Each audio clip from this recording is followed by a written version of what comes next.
თურქეთი არ არის უბრალოდ ხიდი აღმოსავლეთსა და დასავლეთს შორის, დღეს ის ცდილობს, რომ მის გარეშე ვერ ამოიხსნას ვერც ერთი გეოპოლიტიკური განტოლება ნატოში, ცენტრალურ აზიაში, ახლო აღმოსავლეთსა და კავკასიაში. თქვენ უყურებთ პოდკასტს როგორ და რატომ და მე მისი წამყვანი ერეკლე შუბითიძე ვარ. დღეს ვისაუბრებთ თურქეთზე, მის გეოპოლიტიკურ ამბიციებზე და იმაზე თუ რას ნიშნავს ეს ყველაფერი ჩვენთვის. ამ მიმართულებით დღეს ჩემი სტუმარია თურქეთის მკვლევარი სანდრო ბაკურაძე. შეგახსენებთ, რომ სიმართლე გაცილებით უფრო რთულად ვრცელდება ვიდრე დეზინფორმაცია, ამიტომ გთხოვთ მოიწონოთ ჩვენი ვიდეოები, გამოიწეროთ ჩვენი YouTube-ის არხი, ქვემოთ კომენტარებში დაგვიწეროთ თქვენი მოსაზრებები და დაგვეხმაროთ, რომ ხმა მივაწვდინოთ, რაც შეიძლება მეტ ადამიანს. დიდი მადლობა, რომ გვიყურებთ.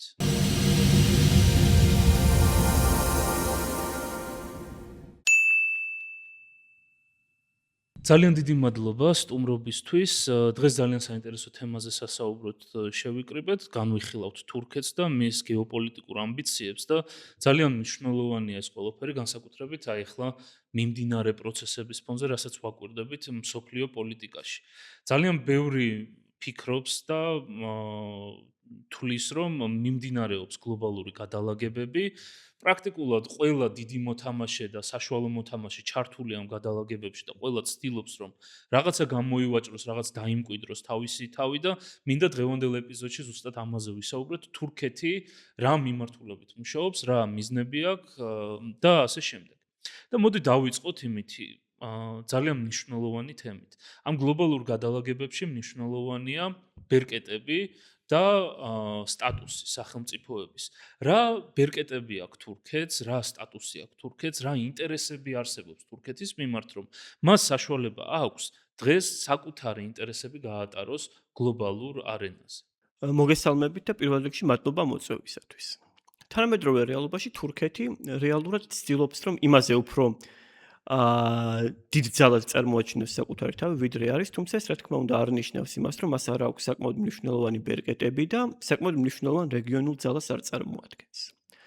თურქეთის შემთხვევაში პირველი ფაქტორი, რა თქმა უნდა, ის არის, რომ ის არის ძალიან მნიშვნელოვანი ძალა, რომელიც ევროპასა და აზიის საზღვარზე ძალიან მნიშვნელოვან სტრატეგიულ წერტილებს და სატრანზიტო გზებს აკონტროლებს. ის ამავე დროს მოიაზრება ევროპისა და ახლო აღმოსავლეთის დამაკავშირებელ ერთ-ერთ მნიშვნელოვან ტერიტორიად და ამავე დროს თავად თურქეთს საკმაოდ სერიოზული გეოპოლიტიკური ამბიციებიც აქვს, რომლებიც მის პირველ რიგში ეკონომიკურ შესაძლებლობებთან ყოველთვის თავსებადობაში არ არის. ასე მაგალითად იგივე აფრიკაში და ახლო აღმოსავლეთში საკმაოდ სერიოზული პოლიტიკური ამბიციები და ასე შემდეგ. ამავე დროს თურქეთი საკმაოდ სერიოზული მოთამაშე, რომელიც ძალიან დიდ როლს ასრულებს ერთი მხრივ ირანთან მიმართებაში ნებისმიერი პოტენციური დაპირისპირებების პირობებში, ხოლო მეორე მხრივ თავად ირანისთვის, როგორც ძალიან მნიშვნელოვანი ჰაბი, რომელიც ფაქტობრივად სანქციების გვერდის ასავლელად ძალიან მნიშვნელოვანია ირანისათვის და როგორც თურქეთის ხელისუფლება, ისე ირანი თურქეთის ამ თავისებურებას ძალიან აქტიურად იყენებენ. გარდა ამისა, თურქეთს სურს რომ იყოს უფრო მეტად ავტონომიური რეგიონული ძალა, თუმცა აქაც ისევ და ისევ მისი პირველ რიგში ეკონომიკური რესურსები საკმაოდ სერიოზულ დაბრკოლებად გვევლინება. ასე თუ ისე თურქეთი საკმაოდ წარმატებულად ახერხებს ერთი მხრივ ამ ყველაფრის თავისი სტრატეგიული მნიშვნელობის გამოყენებას, ხოლო მეორე მხრივ ის კვლავ იყენებს იმ კეთილნებას და დადებით აზრს და იმ პოტენციურ აზრს, რომ თურქეთი შეიძლება ურჩი ბავშვი იყოს, მაგრამ ბოლოს მაინც დაჭკვიანდება, რაც მის ნატოს წევრობასთან არის ასოცირებული და ცდილობს, რომ ამავე დროს აქტიურად გამოიყენოს საკუთარი ეს სტატუსი, რომ საკუთარი პოზიციები გააძლიეროს იმ ახალ მსოფლიო წესრიგში, რომელიც ჩვენს თვალწინ ყალიბდება. კი ბატონო, მოდი დავიწყოთ თვითონ გეოგრაფიული ელემენტით. პირველი ეს ელემენტი ახსენე და ძალიან მნიშვნელოვანია ავხსნათ, რომ აი ეს ძალიან ზოგადად არის ხოლმე საუბარი ამაზე, რომ აი კაი გეოგრაფიული, გეოსტრატეგიულად მნიშვნელოვანი პოზიცია აქვს, ან მდებარეობა აქვს, ხო?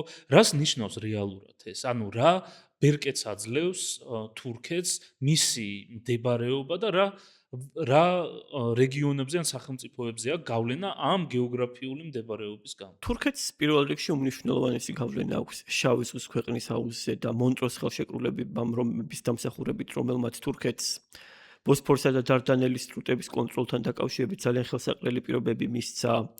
შეგვიძლია ვთქვათ, რომ თურქეთი ფაქტობრივად, ამ ფაქტის გამო შავი ზღვის რეგიონის ქვეყნებზე არაპროპორციულად დიდ ძალას ფლობს და ვინაიდან თურქეთმა ეს ძალიან კარგად იცის, ის ყოველნაირად შეეცდება, რომ შავი ზღვისპირეთში მისი რეალური კონკურენტი არ არსებობდეს და არ არსებობდეს იმის რესურსი, რომ მონტროს კონვენციის გადახედვის შესაძლებლობა არსებობდეს, ხოლო რაც შეეხება ხმელთაშუა ზღვისპირეთს, აქ თავისი საზღვაო ძალებით თურქეთი ბევრ მეზობელ ქვეყანას საკმაოდ ჩამორჩება, მაგრამ ამის მიუხედავად ის საკმაოდ მნიშვნელოვან ძალას წარმოადგენს ხმელთაშუა ზღვისპირეთშიც, მაგრამ როგორც ჩანს, არც ისეთ, როგორც თავად თურქეთს სურდა რომ ყოფილიყო და ეს გვაჩვენებს იმას, რომ ის ცნობილი ლურჯი სამშობლოს დოქტრინა, რომელიც თურქეთში ის საზღვაო საზღვრების გაფართოებას ისახავდა მისნად ხშირად კვიპროსისა და საბერძნეთის ხარჯზე, ისევე ჩუმად შემოიდო თაროზე, როგორც მოულოდნელადაც თავის დროზე ბაზარზე იქნა ასე ვთქვათ გამოტანილი.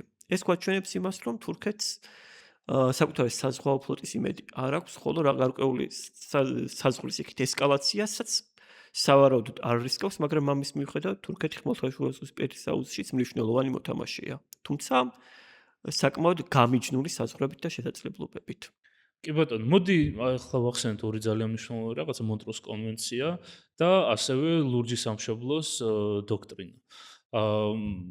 აი ეს ორი თემა რო ავხსნათ კონკრეტულად, რა უპირატესობას ანიჭებს მონტროს კონვენცია და რა უპირატესობას ცდილობდა რომ მოეპოვებინა თურქეთი და რატო არ გამოვიდა ეს თემა? მონტროს ხელშეკრულება თავდაპირველად 1936 წელს დაიდო და მისი გარანტორები იყვნენ ისეთი ქვეყნებიც, როგორებიც იყვნენ ინგლისიც და საფრანგეთის, თუმცა თურქეთმა ამ ხელშეკრულების საბოლოოდ გატანა პირველ რიგში საბჭოთა კავშირის მხარდაჭერით შეძლო, რადგან ამ პერიოდში საბჭოთა კავშირი კვლავ ფიქრობდა, რომ დასავლური საფრთხე არსებობდა მის წინააღმდეგ და ასეთ შემთხვევაში შავ ზღვაში ნებისმიერი უცხოური გემი, მით უმეტეს სამხედრო, საკმაოდ სერიოზული პრობლემა შეიძლებოდა ყოფილიყო. ანალოგიურ პოზიციებზე იყო თურქეთიც, რომელიც ფიქრობდა, რომ ეს ხელშეკრულება მისთვის ძალიან მომგებიანი იქნებოდა და ამავე პერიოდშივე შავ ზღვაში მას რაიმე სახის კონფლიქტი და იქ უცხო ქვეყნების გემები არაფერში ესაჭიროებოდა და შესაბამისად მონტროს ხელშეკრულებამ დაადგინა, რომ ერთი მხრივ თურქეთს უფლება აქვს სავაჭრო და სამშვიდობიანი გემებისაგან გადასახადის საკრიფოს, ხოლო მეორე მხრივ სამხედრო გემებს აქვს შესვლის უფლება აქვთ მხოლოდ თურქეთის ნებართვის შემთხვევაში და მხოლოდ მშვიდობიანობის პერიოდში, ხოლო და აქაც მხოლოდ ისეთ სამხედრო გემებს არ ესაჭიროებათ შავ ზღვაში შესვლაზე თურქეთის ნებართვა, რომლებიც შავი ზღვის აუზის ქვეყნების კუთვნილები არიან და მხოლოდ ისეთ შემთხვევაში თუ კი ომში არ არიან ჩართულები. შესაბამისად, ამან თურქეთს შავ ზღვაზე წვდომის კონტროლში საკმაოდ სერიოზული ბერკეტები შესძინა და ამას ემატება ისიც, რომ გეოგრაფიულად, როგორც ბოსფორი, ისე დარდანელი არის საკმაოდ ვიწრო სრუტეები და თურქეთს თავისი სამხედრო ძალების გამოყენებით მათი ეფექტური კონტროლით შეუძლია. და რაც შეეხება ლურჯი სამშობლოს დოქტრინას, ეს ზოგადად 2017-18 წლებიდან ხდება პოპულარული და ეს დოქტრინა განსაკუთრებით პოპულარული გახდა უფრო მეტად ევრაზიანიზმთან ასოცირებული ადმირალის ჯიჰათი აიჯის დამსახურებით და ეს მიზნად ისახავდა ერთი მხრივ თურქეთის საზღვაო საზღვრების გაფართოებას ხმელთაშუა ზღვისპირეთში, მეორე მხრივ კი ის უკავშირდებოდა საბერძნეთის კუთვნილი გარკვეული კუნძულების თურქეთის გავლენის ქვეშ გადასვლასაც, ანუ გარკვეული რედენტიზმის ეტაპებიც ჰქონდა და ამავე დროს ის ითვალისწინებდა იმასაც, რომ თურქეთს არავისი ნებართვა არ უნდა დასჭირვებოდა ხმელთაშუა ზღვის აკვატორიაში ზღვისქვეშა წიაღისეულის მოსაძიებლად, იგივე ნავთობის და ასე შემდეგ. თუმცა რამდენიმე გახმაურებული ინციდენტის შემდეგ, იგივე საბერძნეთთან და შემდეგ უკვე ისრაელ-ეგვიპტეს, კვიპროსის და საბერძნეთის მოლაპარაკებების შემდეგ, თურქეთი იძულებული გახდა ძალიან სერიოზული შიდა მოხმარებაზე გათვლილი ნაციონალისტური პროპაგანდის შემდეგ ეს დოქტრინა ჩუმად შემოვიდა უკან თაროზე და დღესდღეობით მაინც და მაინც პოპულარული აღარ არის. აქ ანუ ამ რეგიონში კიდევ არიან ძალიან ბევრი მოთამაშეები, რომლებისთვისაც თურქეთი არის ძალიან მნიშვნელოვანი. მოდი დავიწყოთ ნატოთი. ნატოსთვის თურქეთი არის ერთ-ერთი უმნიშვნელოვანესი პარტნიორი, არა მარტო იმიტომ, რომ შავ ზღვაზე წვდომა არის მნიშვნელოვანი და შავი ზღვის შესასრულები არის მნიშვნელოვანი, არამედ იმიტომ, რომ თვითონ თურქეთი ძალიან სერიოზულ სამხედრო ძალას წარმოადგენს, შედარებით სხვა ნატოს წევრი ქვეყნებისგან, რომლებიც წლების განმავლობაში ამცირებდნენ თავის დანახარს, ამცირებდნენ ჯარის ზომას.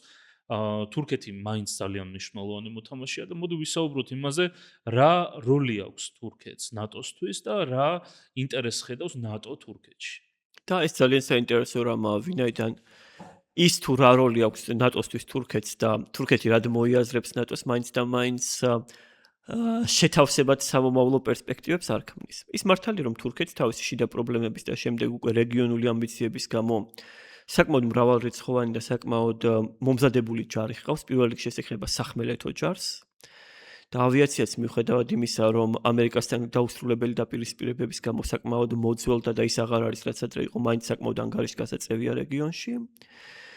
აქ უნდა აღინიშნოს, რომ ის, რასაც ნატო ელოდება თურქეთისგან და ის რისი გამკეთებელიც თურქეთია, საკმაოდ დაშორებული ერთმანეთისგან. ნატო თურქეთისგან ელოდება იმას, რომ თურქეთი იქნება ერთი მხრივ ძალიან მნიშვნელოვანი ფარი ახლო აღმოსავლეთიდან მომდინარე დევნილების ტალღების, იგივე პოტენციური სამხედრო საფრთხის და ასე შემდეგ წინააღმდეგ და იქნება მნიშვნელოვანი პლაცდარმი იგივე უკრაინის მომარაგებისთვის სხვა საკითხებში და ასევე ზოგიერთ შემთხვევაში ეჭვმაქვს რომ ნატოში მაინც არსებობენ ასეთი ოპტიმისტები, რომლებიც ფიქრობენ რომ თურქი ჯარისკაცი ნატოსთვის მოკვდება.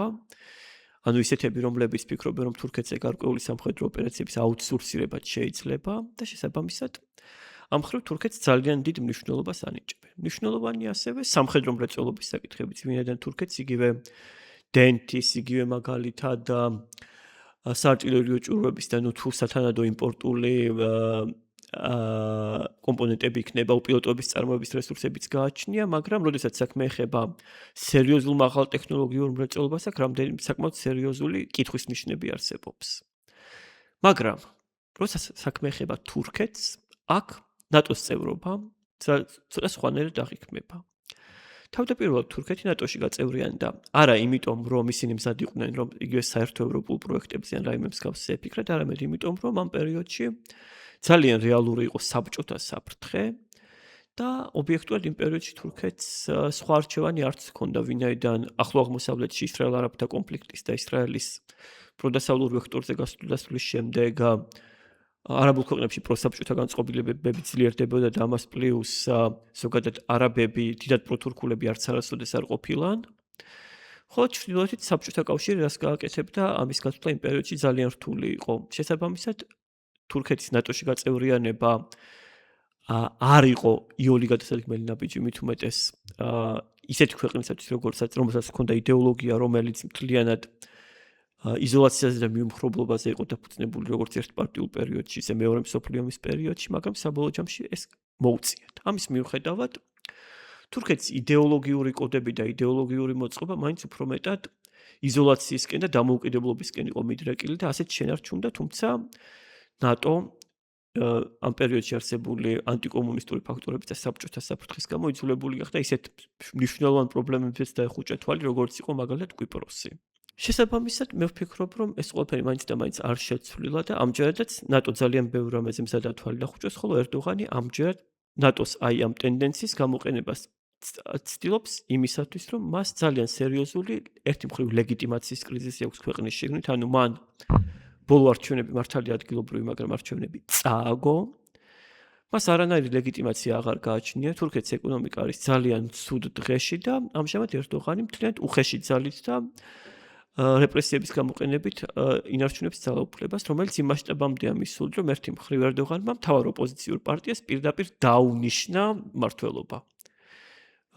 ოფიციალურად სასამართლოს გადაწყვეტილებით, რომელიც რეალურად არც სააპელაციოს და არც უზენაესის მიერ დამოწმებული არ არის, ანუ წესით ძალაში არ უნდა შესულიყო თავად თურქული კანონმდებლობით და ამას პლუს ის ლიდერებიც, რომლებიც ერდოღანმა ოპოზიციას დაუნიშნა, ძალიან არაკომპეტენტურები არიან და რას იზამენ კაცმა არ იცის. შესაბამისად, ასეთ რეალობაში ერდოღანს ძალიან ესაჭიროება ნებისმიერი სახის საერთაშორისო მხარდაჭერა, თუნდაც ნატოს ეგიდით და თუკი ერდოღანს ბექგრაუნდს გადავხედავთ, ის როდესაც საქმე ეხებოდა მისი ხელისუფლების კონსოლიდაციას და შიდა რეპრესიებს, საერთაშორისო მხარდაჭერას აქტიურად იყენებდა და 2000-იან წლებში ასეთი იყო თურქეთის ოფიციალური პროევროპული რიტორიკა, როდესაც ერდოღანს ძალიან სერიოზული დაპირისპირება ჰქონდა სამხედრო ისთებლიშმენტთან და გავრცელებული აზრით 2007 წელს ერთადერთი მიზეზი ის გამოც სამხედრო გადატრიალება არ მოხდა, სწორედ ევროკავშირის პოტენციური ზეწოლა იყო.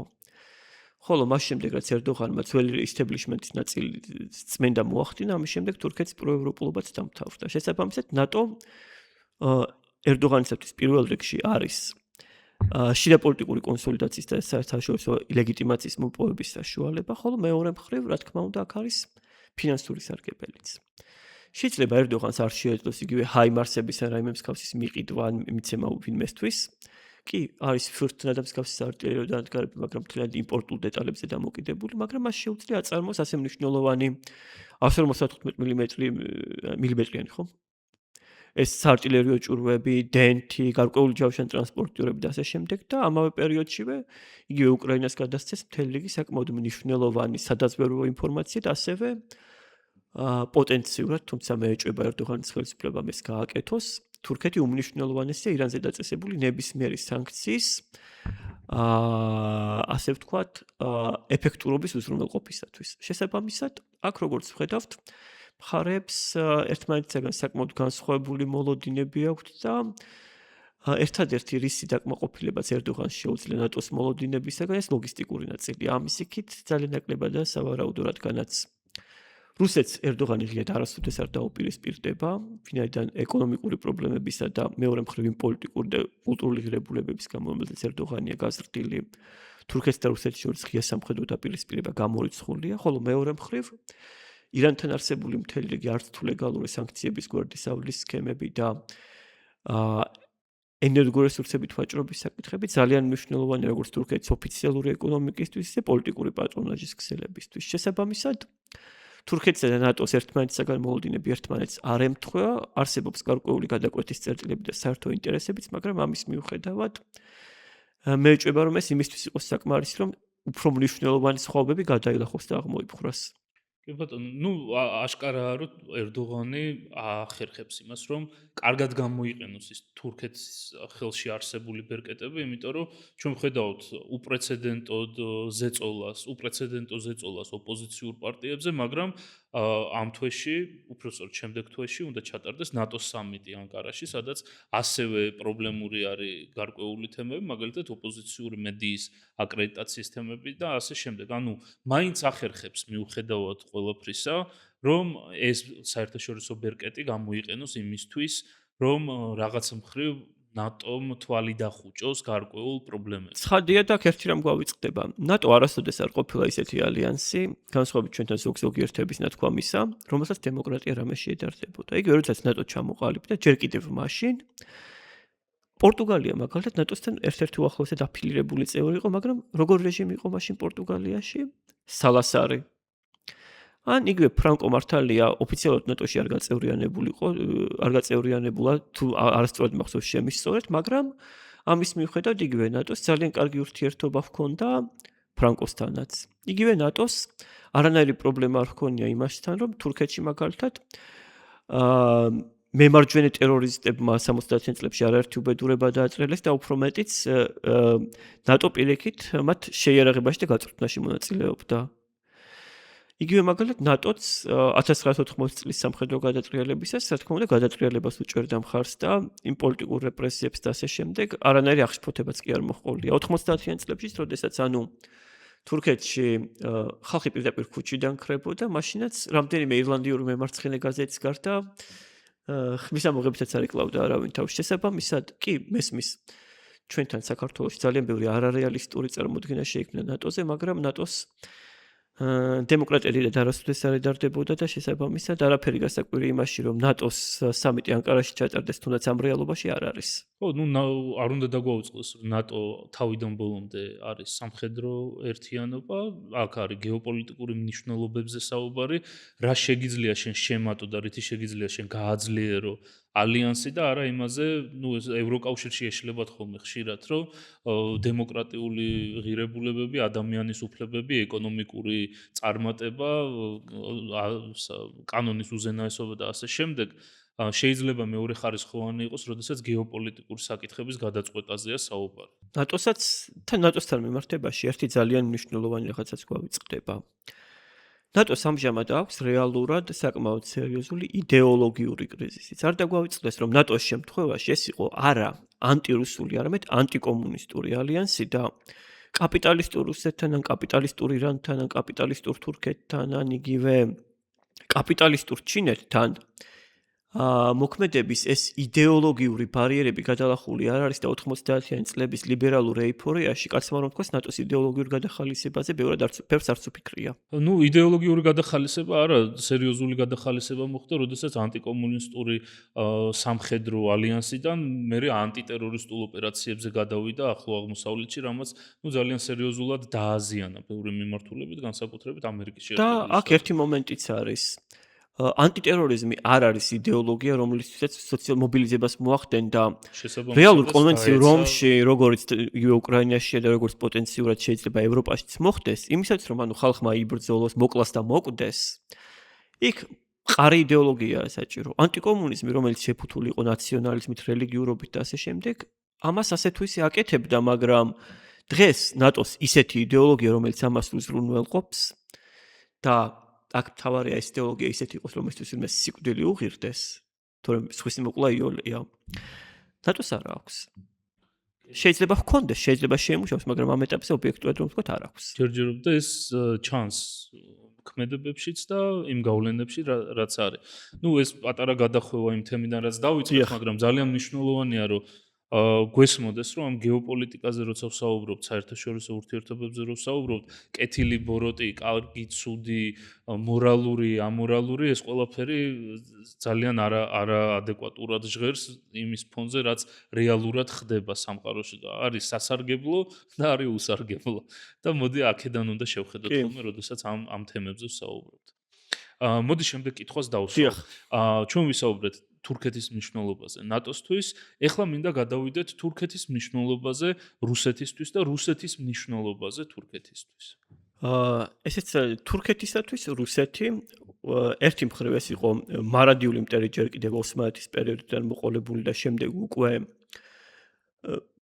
როგორც კომუნისტური საფრთხე, მაგრამ ამავე პერიოდშიც იგივე 50-იანი და 60-იანი წლების პროპაგანდას თუ გადავხედავთ თურქეთში, აქაც საბჭოთა კავშირის იმ ძველ მოსკოველ გიაურთან იყო ასოცირებული და ოსმალური პროპაგანდის ერთგვარი გადამღერება იყო და თვით ისლამისტი და ნაციონალისტი ინტელექტუალებიც, რომელთა ნაშრომებზეც ერდოღანი აღიზარდა, რუსეთს რეალურად როგორც ერთგვარ ასე ვთქვათ, ცარიზმის გაგრძელებას ისე უყურებდნენ და თუ კი მიუხედავად იმისა, რომ მათ ჰქონდათ ძალიან დიდი ზიზღი რუსეთის მიმართ, მათ ამავე დროს ჰქონდათ ძალიან დიდი შიშიც და შესაბამისად ერდოღანი, რომელიც გაზრდილია ისეთი ავტორების ნაწარმოებებზე, როგორც მაგალითად ნეჯიბ ფაზილი, ამ ზიზღთან ერთად შიშსაც ატარებს, რაც მიუხედავად იმისა, რომ ერდოღანს შეიძლება რუსეთი არ უყვარდეს, მის მკვეთრ ანტირუსულობასაც გამორიცხავს სწორედ ამ შიშის ფაქტორის გამო. შესაბამისად, როდესაც ამ კულტურულ ბექგრაუნდს და ამ აღზრდას და ასე შემდეგ ემატება ისიც, რომ თურქეთი ცდილობდა და ცდილობს გარკვეული სტრატეგიული ავტონომია ჰქონდეს, იქ რუსეთი დასავლეთის ძალიან მნიშვნელოვანი დამაბალანსებლის როლს კისრულობს. მეორე ფაქტორი არის ის, რომ რუსეთი ვინაიდან თურქეთი აქ პოტენციურად ძალიან სერიოზული ქვეყანა, რომელიც რუსეთის სანქციების გვერდისავლაში ეხმარებოდა და ისე ვეღარ, მაგრამ მაინც ცდილობს რომ დაეხმაროს, ფინანსური ინტერესიც ძალიან მნიშვნელოვანია, რადგანაც მას შემდეგ, რაც თურქეთში ეკონომიკა ასე ვთქვათ, მკვეთრი ნაბიჯებით მიემართება უფსკრულისაკენ, ნებისმიერი ოფიციალური თუ არაოფიციალური ინვესტიცია შემოსავალი თუ სანქციების გვერდისავლის სქემა ძალიან მნიშვნელოვანია ერდოღანისათვის, რომელსაც ჰაერივით ესაჭიროება, რომ მანამდე არსებული პატრონაჟის სქემები და კორუფციული სქემები შეინარჩუნოს და ამავე დროს ქვეყნის ეკონომიკაც გარკვეულ დონეზე შეინარჩუნოს. კიდევ ერთი მნიშვნელოვანი ფაქტორი იყო ახლო აღმოსავლეთიც, მაგრამ მას შემდეგ, რაც რუსეთი მთლიანად უკრაინაში აღმოჩნდა ჩაფლული, მას შემდეგ იგივე ლიბიაში თურქეთმა თავისი პოზიციები ერთი მხრივ ხალიფა ჰაფთარის ხელისუფლებასთან, ხოლო მეორე მხრივ ეგვიპტესთან ურთიერთობების ნორმალიზაციის გზით ასე თუ ისე დაალაგა, ხოლო რაც შეეხება სირიას, აქ რუსეთი ფაქტობრივად გამოეთიშა თამაშს და მიუხედავად იმისა, რომ ანკარას აქ ჰქონდა ძალიან სერიოზული უპირატესობები და ძალიან მნიშვნელოვანი თურქული სამხედრო კონტინგენტიც არის სირიაში წარმოდგენილი, ისევ და ისევ ეკონომიკური ფაქტორების გამო ამჯერად უკვე ყურის ქვეყნებთან უწევს სირიაში დაპირისპირება და შესაბამისად რუსეთი აქაც საქმეა გამოთიშულია. მიუხედავად ამისა, ერდოღანი, რომელიც მაქსიმალურად შეეცდება, რომ თავისი სტრატეგიული ავტონომია რამდენადაც შესაძლებელია გააფართოვოს და შეინარჩუნოს, მანამდე სანამ რუსეთსგან ქვაქვაზე აღარ დარჩება, მაინც შეეცდება, რომ რუსეთს ჩაებღაუჭოს და იქიდან რაღაცა გამოადნოს და გარკვეული ავტონომიური თამაშისათვის რუსეთი გამოიყენოს. ცხადია რუსეთის დასუსტებასთან ერთად ერდოღანის ეს მოძრაობის ზონას და ეს ფართიც შეიზღუდება და უკვე იზღუდება და ეს ნატოსთან დაახლოება და სტრატეგიული ავტონომიის რიტორიკის უკანა პლანზე გადაწევაც სწორედ ამის ნიშნებია, მაგრამ ამის მიუხედავად როგორც უკვე ვახსენე, ერდოღანი ბოლომდე შეეცდება, რომ რუსეთს ჩაეფხაუჭოს. რაც შეეხება თავად რუსეთს, მისთვის თურქეთი ერთი მხრივ არის საკმაოდ მნიშვნელოვანი ჰაბი ერთი მხრივ ახლო აღმოსავლეთსა და ირანზე კავშირებისთვის პირველ რიგში სადაზვერვო კუთხით. სტამბოლი ძალიან მნიშვნელოვანია და ყოველთვის იყო როგორც რეგიონული სადაზვერვო ჰაბი და აქედან ძალიან ბევრი ოპერაციის კოორდინირება ხდებოდა. ამასთანავე თურქეთი მნიშვნელოვანია რუსეთისათვის იმიტომ რომ აქ ხდება ძალიან ბევრი სანქციის გვერდის ავლა, არის აქ საკმაოდ სერიოზული ეკონომიკური კავშირებიც და ამავე პერიოდში რუსეთი აქტიურად ცდილობდა თურქეთი გამოეყენებინა ნატოს შიგნით როგორც ერთგვარი ტროას ცხენი და გარკვეულ დონეზე ეს გამოსდიოდა კიდევაც, თუმცა მიუხედავად იმისა, რომ რუსეთის ეს პოლიტიკა გამოეყენებინა თურქეთი ნატოს შიგნით სიტუაციის ასარევად გარკვეულწილად წარმატებული იყო, მაგრამ არც პუტინის პროგრამა მაქსიმუმი არ გამართლდა, ისევ და ისევ უკვე ნახსენები მიზეზების გამო, რადგანაც თურქეთი რაც არ უნდა ცდილობდეს, რომ სტრატეგიული ავტონომია ჰქონდეს, ობიექტური თუ სუბიექტური მიზეზების გამო ნატოდან ვერ გამოვა და ვერც მის შიგნით გარკვეული დონის იქით ესკალაციას ვერ მოახდენს. სანამ შემდეგ კითხვაზე გადავალ, დამატებით კითხვას ჩავაკითხებ აქ, იმიტომ რომ ძალიან საინტერესო თემა თქვა. სტამბული არისო სადაზვერვო თვალსაზრისით ჰაბი, საიდანაც იმართება გარკვეული ტიპის ოპერაციები. ძალიან საინტერესო თემა არის კონკრეტულად რა იგულისხმება აქ რუსებს აქვთ ცენტრი თუ ძალიან სერიოზული სადაზვერვო თანამშრომლობა არის ნატოს წევრ თურქეთსა და რუსეთს შორის. ყველაფერი ერთად. ერთი მხრივ ის რომ რუსეთსა და თურქეთის შორისაც საკმაოდ სერიოზული სადაზვერვო თანამშრომლობა არსებობს და თურქული სპეცსამსახურები განსაკუთრებით იგივე ჩეჩენი და სხვა დისიდენტების წინააღმდეგ აქტიურად თანამშრომლობდნენ რუსებთან, იგივე მაგალითად 2004 წელს ეს ჩეჩნეთის რესპუბლიკის წარმომადგენელი მედათონლის მკვლელობა გავიხსენოთ მაგალითად, შემდეგაც რამდენიმე მსგავსი გახმაურებული მკვლელობა მოხდა სტამბოლშიც და თურქეთშიც ზოგადად და ამავე პერიოდშივე მთელ რიგ საკითხებში ინფორმაციის გასვლაც მიმდინარეობს, მაგრამ მეორე მხრივ სტამბოლი არა მხოლოდ რუსული, არამედ არაერთი საერთაშორისო სადაზვერვო სამსახურის ძალიან მნიშვნელოვანი ჰაბია, რასაც დიდ როლს ასრულებს ერთი მხრივ გეოგრაფიული მდებარეობა, მეორე მხრივ კოსმოპოლიტური სიტუაცია, მესამე მხრივ თავად სტამბოლის თავისებურება, ვინაიდან იქ დამალვა და დაკარგვა ყოველთვის იოლი იყო და ამავე პერიოდში და ასევე ისიც რომ აქ ზოგადად ყოველთვის წარმოდგენილი იყო ძალიან ბევრი საკონსულო, საელჩო, სადაზვერვო რეზიდენტურა და ასე შემდეგ, შესაბამისად აქ ნეტვორკინგისთვის ძალიან კარგი პირობებია. და მეორე მსოფლიო ომის პერიოდშიც სწორედ ანალოგიური ფუნქცია ჰქონდა სტამბოლს, რასაც ისცემატებოდა, რომ ამ პერიოდში თურქეთი ნეიტრალური იყო და ზოგადად იმ პერიოდში ნეიტრალური სახელმწიფოების დედაქალაქებს ეს დამატებითი ფუნქციაც ჰქონდათ ნეიტრალურობა, მათ კიდევ უფრო მიმზიდველს ხდიდა სადაზვერვო ოპერაციებისთვის და ასეთი იყო იმ პერიოდში იგივე ლისაბონიც, იგივე მაგალითად სტოკჰოლმიც და ასე შემდეგ. მოდი ვისაუბროთ კიდევ ერთ რეგიონულ მოთამაშეზე, რომელიც ასევე ვახსენეთ და ეხლა სერიოზულ კრიზისში იმყოფება. რა როლი აქვს თურქეთს ირანისთვის და რა როლი აქვს ირანს თურქეთისთვის? თურქეთი და ირანი, მიუხედავად იმისა, რომ ისტორიულად დაპირისპირებულები იყვნენ, მე-20 საუკუნიდან მოყოლებული, მათი ურთიერთობა უფრო მეტად ნეგატიურზე უფრო მეტად პოზიტიური იყო და ძალიან ბევრ რამეში თანამშრომლობდნენ კიდევაც, მაგალითად იგივე ქურთული ამბოხებების ერთობლივი ჩახშობის საკითხებში. ამავე პერიოდშივე იგივე ირანი ძალიან მნიშვნელოვანი ელექტროენერგიის და ბუნებრივი აირის მიმწოდებელია თურქეთისთვის და თურქეთმა ჯერ კიდევ 90-იან წლებში საგანგებოდ მოლაპარაკებებიც კი აწარმოა ამერიკასთან, რომ ირანის სანქციებთან მიმართებაში გარკვეული გამონაკლისი დაეშვა მისთვის და ამერიკამ ეს დაუშვა. და ირანის ენერგორესურსებზე თურქეთის მთელი რიგი სამხედრო და სამოქალაქო ინფრასტრუქტურა აღმოსავლური დელტის რეგიონებში საკმაოდ მჭიდროდ არის დამოკიდებული. გარდა ამისა, ირანი ძალიან მნიშვნელოვანია თურქეთისათვის, როგორც სატრანზიტო რეგიონი და შუა აზიასთან დამაკავშირებელი და ირანიც ამას ძალიან კარგად იყენებდა იმ მხრივ, რომ თურქული ტრაილერების და გადაზიდვებისგან საკმაოდ ძარცველურ გადასახადს იღებდა. და გარდა ამისა, ირანისათვის და თურქეთის შორის არსებობს ძალიან სერიოზული ასე ვთქვათ, იატაკქვეშა ეკონომიკა, იქნება ეს სანქციების გვერდის ავლა, არაფორმალური სექტორი, იგივე მაგალითად სხვადასხვა ტიპის ვაჭრობა, ტურიზმი და ასე შემდეგ, რომელიც ორივე მხარეს ძალიან სერიოზულ შემოსავალს აძლევს და განსაკუთრებით სანქციების გვერდისავლის ამბავში. კი, ერთი მხრივ თურქეთს ეს ძალიან სერიოზულ ბერკეტს აძლევს, რადგანაც იგივე მაგალითად ირან-ამერიკის ომის დაპირისპირების პირობებში ირანმა ეკონომიკის გადარჩენა სწორედ თურქეთის და პაკისტანის გავლით შეძლო. უბრალოდ ტრამპი, რა თქმა უნდა, მაგის მიმხედვე არ არის, ხოლო თეთრ სახლში ამ საკითხებზე სერიოზულად საფიქრალი პოლიტიკური ნება არ არსებობს, ნატოს და სხვა ფაქტორების გამო და კიდევ შიდა ლობისტური ფაქტორების. და გარდა ამისა, არც ერთ ქვეყანას მეორის სრული დესტაბილიზაცია არ აწყობს, რადგან თურქეთში ამჟამად ჯერ კიდევ არ არის გადავლილი ის ეკო, რომელიც სირიელი დევნილების მასობრივ შემოსვლას მოჰყვა და ის ანტიარაბული და ქსენოფობიური განწყობები თურქეთში კვლავ ძალიან კონსოლიდირებულია და შესაბამისად ასეთ რეალობაში თურქეთი უნდა თუ არ უნდა, ყოველთვის შეიძლება რომ ირანში სტაბილურობა შეინარჩუნოს, რომ აღიკვეთოს ირანიდან ნებისმიერი პოტენციური დევნილების მოძრაობა.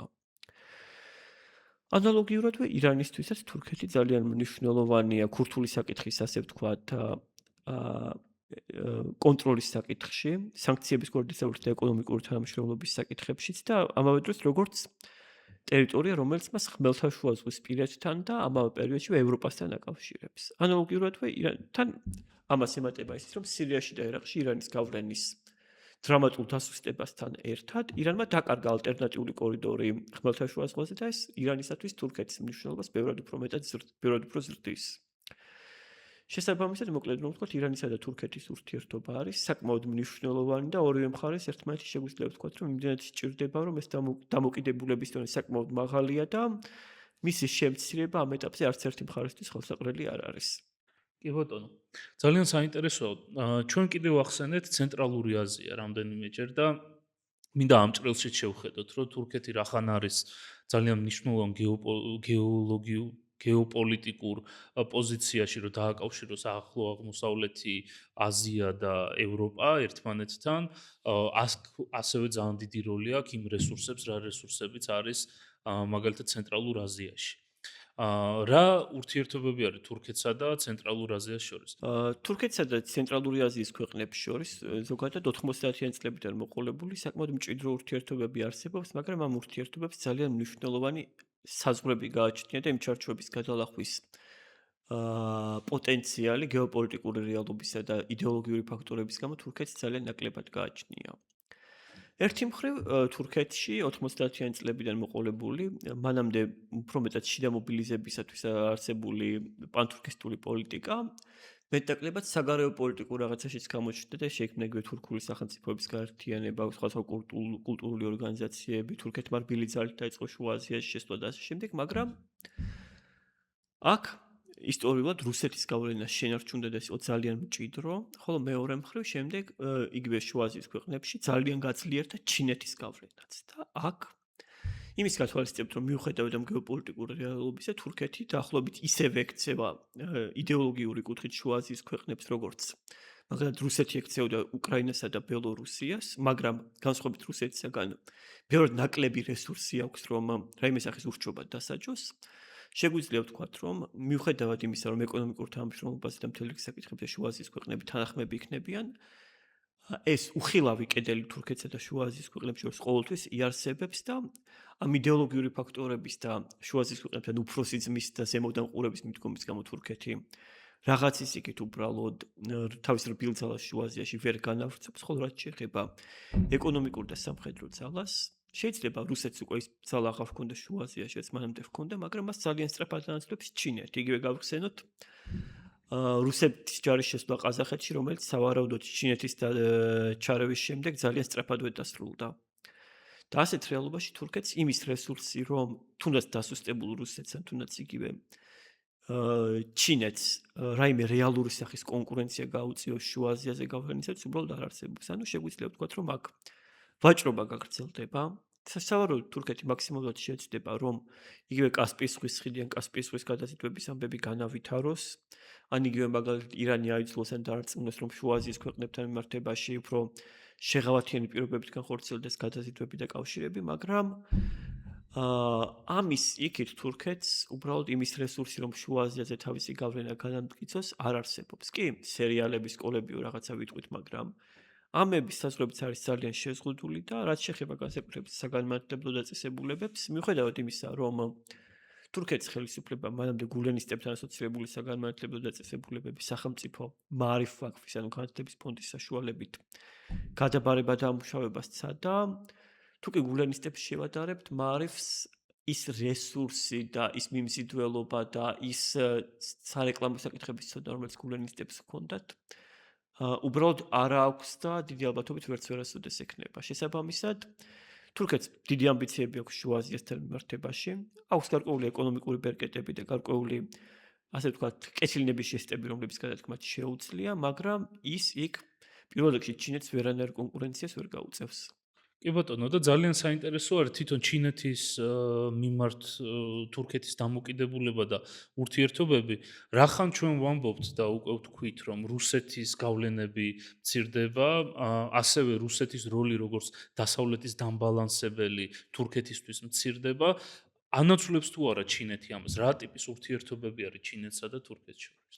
ჩინეთსა და თურქეთის შორის არის საკმაოდ სერიოზული ეკონომიკური ურთიერთობები. იგივე სარკინიგზო ხაზის ამბები ჩვენც ვიცით, ანუ ის ყარსის და თბილისის ყარსის ბაქოს რკინიგზის რეალური ფუნქცია ისიც რომ ჩინეთთანაც დააკავშიროს თურქეთი და საბოლოო ჯამში ევროპაც და ამავე პერიოდში თურქეთში არის გარკვეული ევრაზიანისტული ფრაქციაც, რომელთაც იმედი აქვს, რომ ჩინეთის დახმარებით გარკვეულწილად დასავლეთის დაბალანსება მოხდება და ჩინეთიც ამავე დროს აქტიურად ცდილობს გარკვეული ინვესტიციების ჩადებას თურქეთში და გარკვეული სტრატეგიული ობიექტების შეძენას და საკმაო შანსი არის, რომ მოახერხოს კიდევაც. ამავე პერიოდშივე იგივე ჩინური ელექტრომობილებიც საკმაოდ პოპულარული ხდება თურქეთში და იმის გათვალისწინებით თუ როგორ აიძულეს ჩინელებმა თურქეთის ხელისუფლება, რომ ჩინური ელექტრომობილებზე დაწესებული გადასახადი ისევე გაეუქმებინა, როგორც შემოიტანეს, შეგვიძლია ვთქვათ, რომ ჩინეთს საკმაოდ მნიშვნელოვანი ბერკეტები თურქეთზე აქვს, მაგრამ იმის თქმა, რომ ამ ეტაპზე ჩინეთს აქვს იმის გეოპოლიტიკური ნება, რომ თურქეთში აქტიურად შევიდეს და რაიმეს ბალანსად გამოდგეს, მე ვფიქრობ, რომ ნაადრევია. კი, 10-15 წლის შემდეგ შეიძლება ჩინეთს ამის სურვილი და შესაძლებლობა ჰქონდეს და პოლიტიკური ნებაც, მაგრამ ამჟამად ასეთი პოლიტიკური ნება არ ჩანს. და მოდი ეს სეგმენტი, ასე ვთქვათ, პოდკასტის დავაბოლოოთ საქართველოსთვის თურქეთის მნიშვნელობას და თურქეთისთვის თუ აქვს საქართველოს მნიშვნელობა. თურქეთისათვის საქართველოს პირველ რიგში რუსეთთან დაკავშირებით ერთგვარი ბუფერი იყო, ვინაიდან გეოპოლიტიკური რეალური პრობლემების და ამავე დროს ისტორიული და სიმბოლური საკითხების გამო თურქეთს ურჩევნია, რომ რუსეთთან პირდაპირი საზღვარი არ ჰქონდეს და საქართველოს დამოუკიდებლობა მისთვის საკმაოდ მნიშვნელოვანია და ამავე პერიოდში საქართველოს არის გარკვეული სატრანზიტო დერეფანით, რომელიც განსაკუთრებით მნიშვნელოვანი იყო, სამ ყარაბაღის ომი, გაყინული ომი იყო.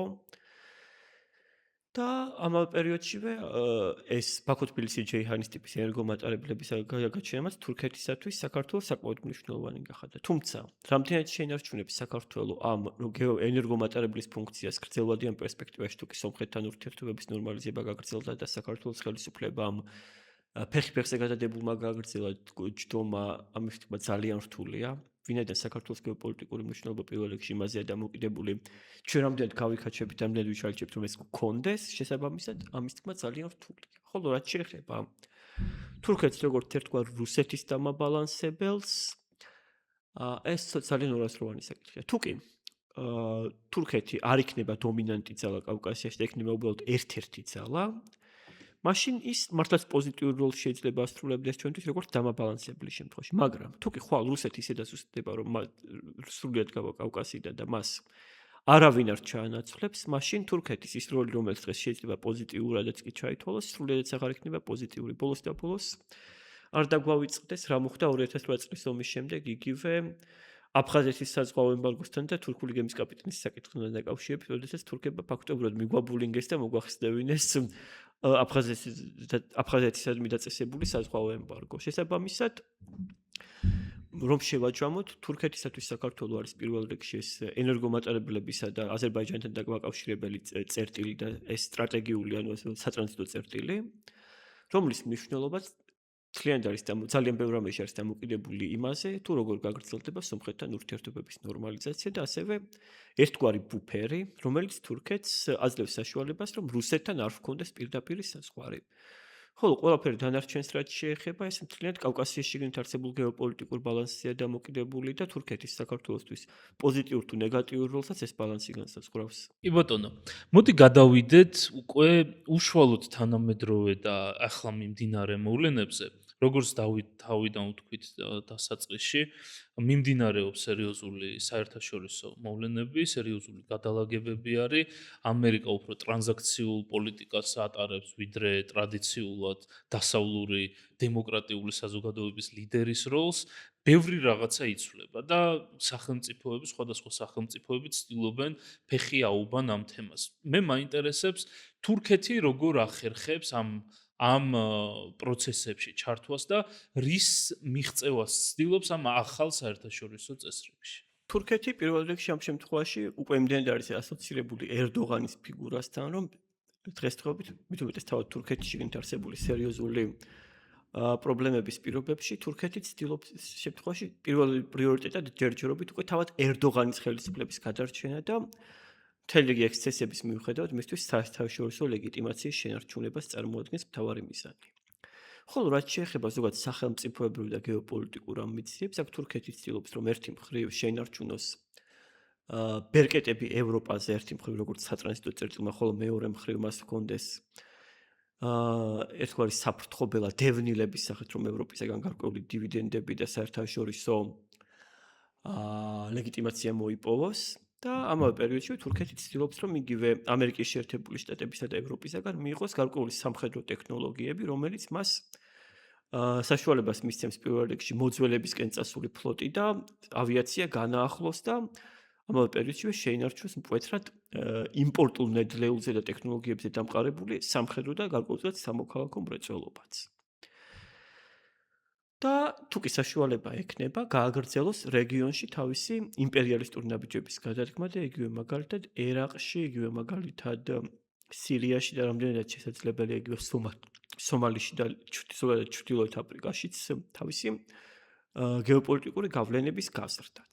თუმცა ამას რამდენად შეძლებს, ეს საკმაოდ რთული სათქმელია, მაგრამ ამ ახალ წესრიგში თურქეთის სურს რომ მას ჰქონდეს არსებული რეჟიმის ქვეშ სრული ლეგიტიმაცია და ამავე დროს რამდენადაც შესაძლებელია თავისი სამხედრო და სამოქალაქო წარმოება გარკვეულწილად შესაფერის დონეზე ყავდეს შენარჩუნებული. ამის იქით მთელი რიგი ლიმიტაციების გამო და იმის გამო რომ თურქეთს არ სურს რომ ერთი მხრივ მეტად ღრმად გაეხვიოს ნატოს და ევროკავშირის ვალდებულებებში, ხოლო მეორე მხრივ არც ევროკავშირს სურს რომ თურქეთიდან არ ქვეყანას იმდენი ევროდეპუტატი ჰყავდეს და იმდენი თანამდებობა ჰქონდეს ევროსაბჭოში, რამდენიც მაგალითად გერმანიას, შესაბამისად ეს რაღაც საზღვრების იქით არ გადავა არც ერთი მხრიდან. საინტერესო ჩვენ რამდენიმეჯერ ვახსენეთ დაბალანსების პოლიტიკა, რომ თურქეთი ცდილობს დასავლეთი დააბალანსოს რუსეთით ან რამე სხვა ძალით.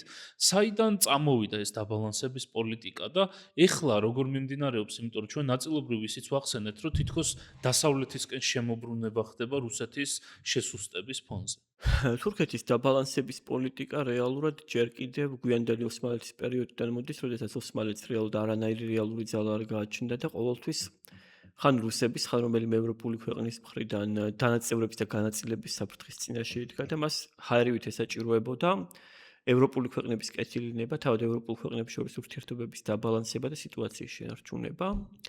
ამას შემდეგ დაემატა ისიც, რომ ზოგადად ქემალიზმი და ზოგადად თურქეთის ეს ტრადიციული დამარსებელი ღირებულებები ევროპის მიერ საკმაოდ სკეპტიკურად იყო განწყობილი და მართალია ათათურქი მიზნად ისახავდა უფრო მეტად ვესტერნიზებული სახელმწიფოს შექმნას, მაგრამ არის ასეთი თურქი პროფესორი ამერიკაში მოღვაწეობს სამხედრო სასწავლეში, უმაღლეს სამხედრო კოლეჯში ბურაქ ქადერჯანი, რომელმაც მე ვფიქრობ, რომ ყველაზე კარგად დაახასიათა ის, რაც რეალურად ათათურქს უნდოდა. ათათურქს უნდოდა მის მიხედვით არა Western, არამედ Western compatible, ანუ დასავლეთთან შეთავსებადი ქვეყნის შექმნა, რომელიც მიზნად ისახავდა იმას, რომ თურქეთი დასავლეთის ქვეყნების თვალში მათ თანასწორად ყოფილიყო აღქმული და ამგვარად აღარ ყოფილიყო ლეგიტიმური სამიზნე სამანდატო პოლიტიკის და კოლონიალიზმისათვის.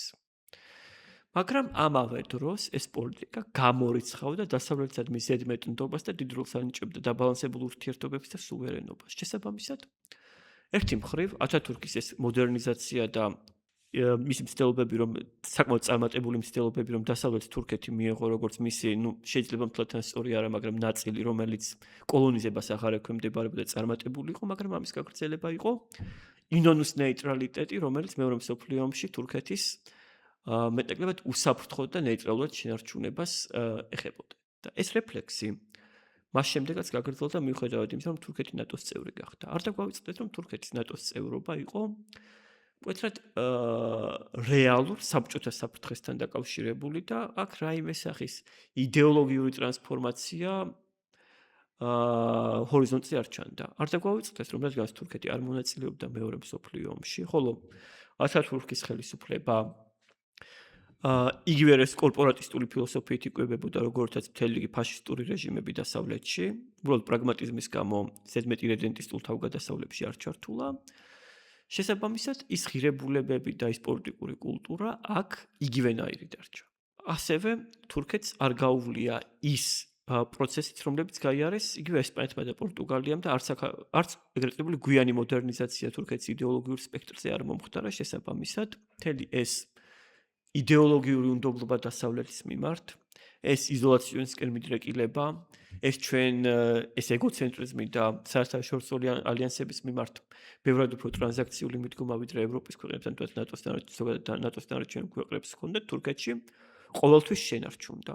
შესაბამისად, დღესაც ანალოგიურად ეს პოლიტიკა გრძელდება. და რაც შეეხება იმას, თუ რატომ მიბრუნდა თურქეთი ნატოსაკენ და რატომ გამოიყურება, ან რატომ ჩანს, რომ თითქოს ეს ასეა. კი, ერთი ფაქტორი ის არის, რომ რუსეთი დასუსტდა და ჩანს, რომ ის დასავლეთის ბალანსად აღარ გამოდგება, მაგრამ აქ არის ერთი ფაქტორი, რომელიც მე ვფიქრობ, რომ ბევრად უფრო მნიშვნელოვანია და რომელიც უკვე ვახსენეთ. როგორც ერდოღანის საგარეო პოლიტიკის ისტორია გვაჩვენებს, როდესაც ერდოღანს აქვს ძალიან სერიოზული შიდა პოლიტიკური კრიზისი, რომელიც ხშირად ისეთია, რომ საგარეო პოლიტიკურ ლეგიტიმაციასაც შეიძლება შეეხოს, ის როგორც წესი ცდილობს, რომ პირველ რიგში დასავლეთისაგან მიიღოს ლეგიტიმაცია და მათ თავისი მოაჩვენოს თითქოს ყველანაირი ბალანსის პოლიტიკა მიატოვა და სრულიად დასავლურ რელსებზე დაბრუნდა. ბოლოს ერდოღანმა ასეთი რამ გააკეთა 2000-იან წლებში, როდესაც მას ძალიან სერიოზული პრობლემები ჰქონდა მანამდე არსებულ სამხედრო პოლიტიკურ ისტებლიშმენტთან და ძალიან რეალური იყო სამხედრო გადატრიალების შესაძლებლობაც. და აქ ერდოღანმა დაიწყო რადიკალურად პროევროპული პოლიტიკის გატარება ქაღალდზე, ძალიან სიმბოლური რადიკალური ნაბიჯებიც გადადგა და ამ პერიოდში მან წარმატებით მოახერხა მაშინდელი სამხედრო პოლიტიკური ისტებლიშმენტის ძალაუფლების სადავეებიდან ჩამოშორება. და როგორც ბევრი იმდროინდელი წყარო გვაჩვენებს, 2007 წელს ერთადერთი მიზეზი, რის გამოც სამხედრო გადატრიალებამ ერდოღანი არ დაამხო, ის იყო, რომ შეიარაღებულ ძალებს იმ პერიოდში ევროკავშირის რეაქციის შეეშინდათ.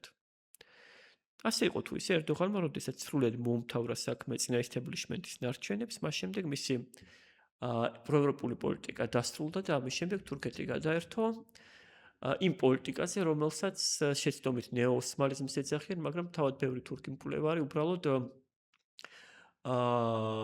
ისლამურ ექსპანსიონიზმს ან ისლამურ იმპერიალიზმს უწოდებს. და ამის შემდეგ, რა თქმა უნდა, თურქეთი თანდათან ჩამოშორდა დასავლეთს, ამას მოჰყვა მთელი ეს დაბალანსების პოლიტიკაც და ყველაფერი. შესაბამისად, იმის გათვალისწინებით, რომ ამჟამად თურქეთში მიმდინარეობს ოპოზიციის წინააღმდეგ ძალიან სერიოზული რეპრესიები, ხოლო ელექტორალური ლეგიტიმაციის მხრივ ერდოღანს ძალიან სერიოზული პრობლემები აქვს, ეკონომიკა უფსკრულისკენ მიემართება და ერდოღანს არჩევნების მოგების დიდი რეალური შანსი აღარ აქვს. ვფიქრობ, რომ აქაც დაახლოებით იგივე ტრიუკთან გვაქვს საქმე, როგორც მან 2000-იან წლებში გააკეთა და ის შეიძლება დასავლეთი გამოიყენოს მანამდე, სანამ ოპოზიცია სრულად არ მოაშთობს და არ გაინახდებს საერთაშორისო ლეგიტიმაციას და შემდეგ რამდენადაც ეკონომიკა მის საშუალებას მისცემს, ისევ შეიძლება რომ გეოპოლიტიკურ თავგადასავლებში ჩაერთოს.